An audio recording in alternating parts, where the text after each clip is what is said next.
গতকাল মার্কিন president Donald Trump ভারতের প্রধানমন্ত্রী নরেন্দ্র মোদীর সাথে টেলিফোনে ৩৫ মিনিট কথা বলেছেন। এই ফোন আলাপটা হঠাৎ করেই হয়নি।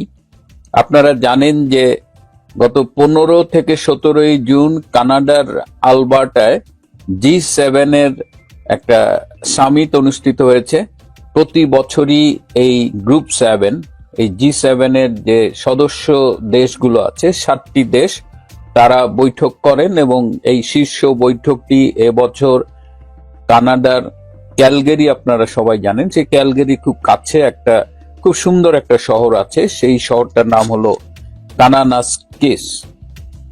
তো সেইখানে এবারের এই G7 এর মিটিংটা হয়েছে। এখানে 7টি দেশের বাইরেও ইউরোপিয়ান ইউনিয়ন অতিথি হিসেবে অংশগ্রহণ করে। এছাড়া প্রতি বছরই এখানে বিভিন্ন দেশকে আমন্ত্রণ করা হয়। যেমন ইন্ডিয়া যখন G7 এর মিটিং হয়েছিল, সেখানে বাংলাদেশের প্রধানমন্ত্রী হিসেবে শেখ হাসিনা জয়েন করেছিলেন। তো এবছর G7 এর মিটিং এ আমাদের অস্ট্রেলিয়া ছিল, ভারত ছিল, ব্রাজিল ছিল, আরো কয়েকটা দেশ ছিল, ইউক্রেনও ছিল।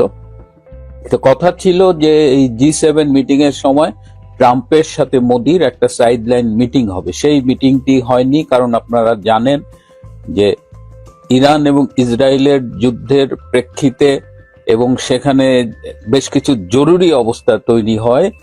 ডোনাল্ড ট্রাম্প G7 এর মিটিং শেষ না করে আগেই আমেরিকায় ফিরে গেছেন। তো সেই মিটিংটি না হওয়ার কারণে ট্রাম্প মোদিকে ফোন করেছেন, তাদের ভেতরে কথা হয়েছে এবং এই মিটিং সম্পর্কে ভারতের পররাষ্ট্র সচিব বিক্রম মিশ্রি পরে সাংবাদিকদের ব্রিফ করেছেন।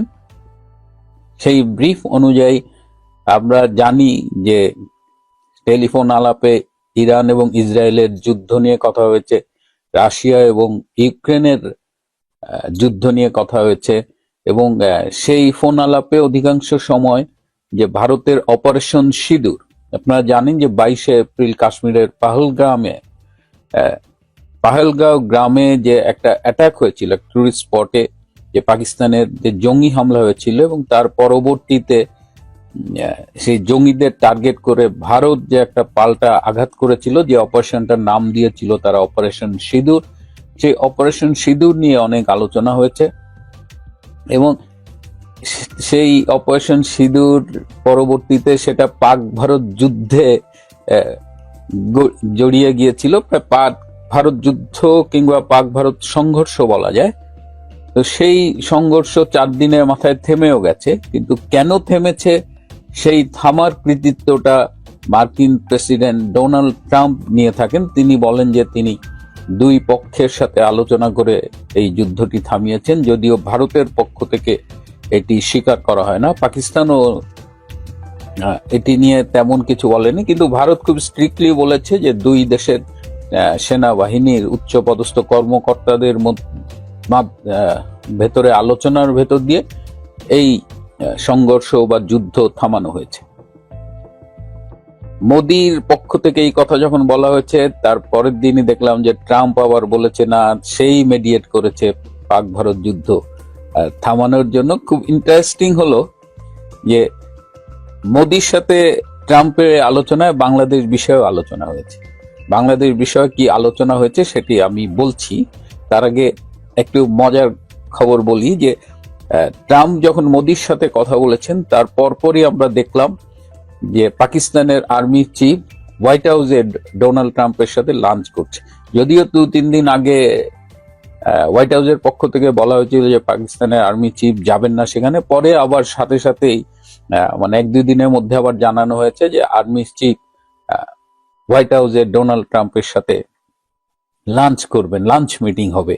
তো হঠাৎ কেন মানে একদিকে মোদির সাথে ফোন আলাপ আর একদিকে পাকিস্তানের আর্মি চিফকে ইনভাইট করে হোয়াইট হাউসে নিয়ে যাওয়া, এটা কি ইন্ডিয়া পাকিস্তানের কোনো সম্পর্কের কারণে? এখানে একটু ডিফারেন্স আছে। আপনারা জানেন যে ইরান আর পাকিস্তান দুটোই মুসলিম দেশ এবং পাকিস্তানের পারমাণবিক শক্তিধর একটা দেশ পাকিস্তান। ইসরায়েলকেও বলা হয় যে তারা আগামী 2-3 বছরের মধ্যেই পারমাণবিক শক্তিধর দেশ হয়ে উঠতে পারে। তো আবার পাকিস্তানের সাথে ইরানের একটা সীমান্ত আছে।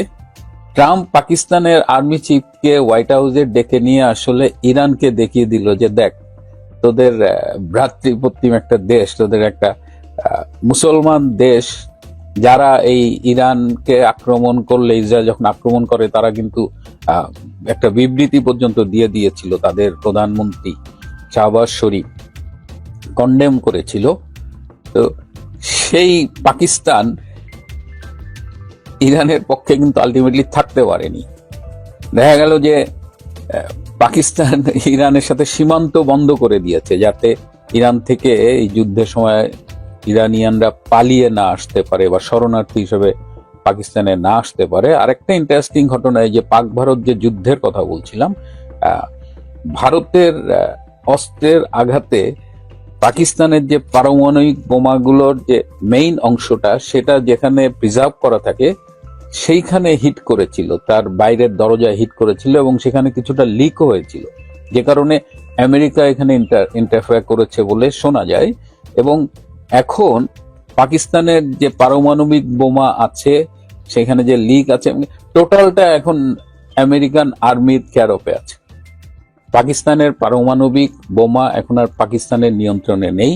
সেটা এই পাক ভারতের এই সংক্ষিপ্ত যুদ্ধের পরে যে আমেরিকানরা এসে সেটা কন্ট্রোল করছে। এবং আমেরিকা এখন মানে আপনার একটু আগে আমি একটা নেতানিয়াহুর, ইসরায়েলের প্রধানমন্ত্রীর একটা ইন্টারভিউ শুনছিলাম।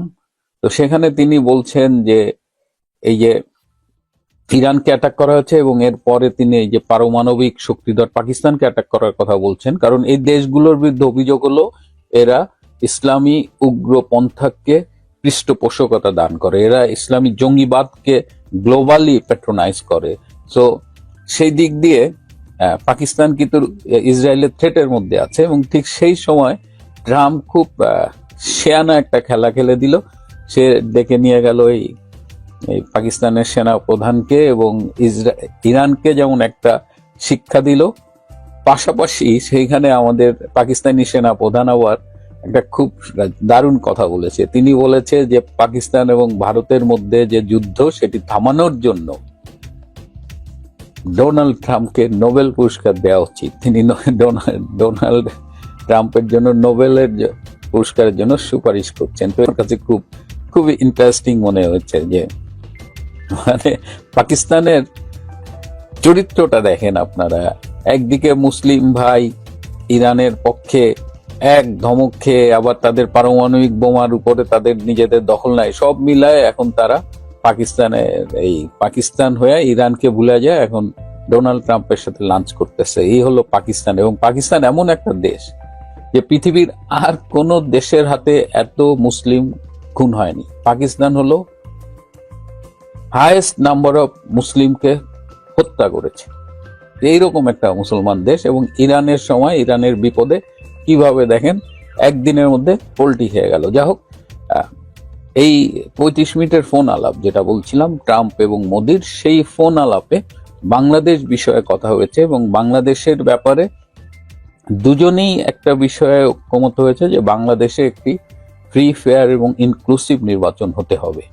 বাংলাদেশে একটা সুষ্ঠু নির্বাচন চাই এবং অন্তর্ভুক্তিমূলক নির্বাচন চাই। এই বিস্তারিত ইনক্লুসিভ নিয়ে আলোচনা হয়নি, but when we say inclusive election, it means যে বাংলাদেশে যে নির্বাচনটি হবে সেটি আওয়ামী লীগ, বিএনপি সহ সবাইকে নিয়েই অনুষ্ঠিত হবে। এছাড়াও মোদি তার ফোন আলাপে খুব স্পষ্ট করে বলেছে যে ভারতের সন্ত্রাসের বিরুদ্ধে জিরো টলারেন্স এবং তারা সন্ত্রাসের সাথে কোনো আপোষ করবে না। এবং মোদি বলেন যে বাংলাদেশে চিহ্নিত সাজাপ্রাপ্ত জঙ্গিদের জেল থেকে মুক্তি দেওয়া হয়েছে এবং সেটি ফলে এই সাউথ এশিয়া অঞ্চলে, বিশেষ করে ভারত, বাংলাদেশ, এই অঞ্চলে ইসলামী উগ্রপন্থার একটা ঝুঁকি অনেক বেশি বেড়ে গেছে। এবং মোদি আরো ট্রাম্পকে বলেন যে এই অঞ্চলের শান্তি স্থিতিশীলতা রক্ষার জন্য ভারত তার